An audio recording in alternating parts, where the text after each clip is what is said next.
Hi, this is Greg E. Truff, and today we'll be talking about transportation and how it shaped the development of Portsmouth on Remarkable Portsmouth Archives.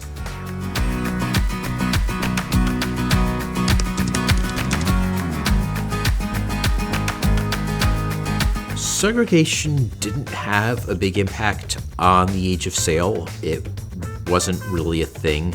Racial attitudes in colonial and early 19th century Virginia were more along the lines of the different racial communities being physically close but sharply stratified in legal and economic status.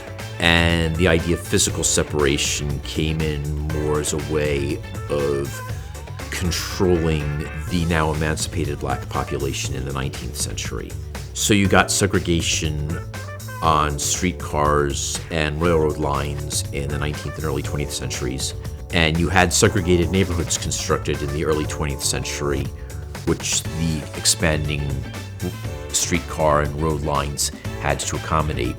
The U.S. government encouraged that during World War I, building separate neighborhoods for shipyard workers, Craddock for white workers and their families, Truxton for black workers, and of course, streetcars and buses in many communities were segregated.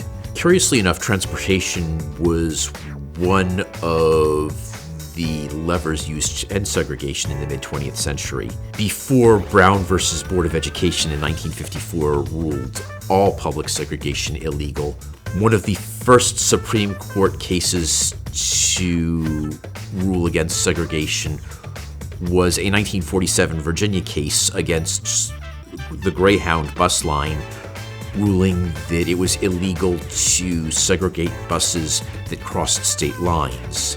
That was a matter of interstate commerce, and city and state governments had no authority over it, so the federal government could step in there. That didn't immediately affect bus transportation. I mean, you got the Montgomery bus boycott a few years later as a fight against that.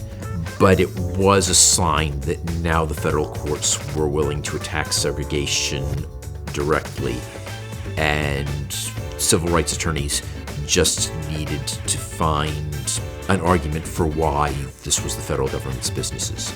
And the federal government's enumerated power over interstate commerce was an initial primary line of attack.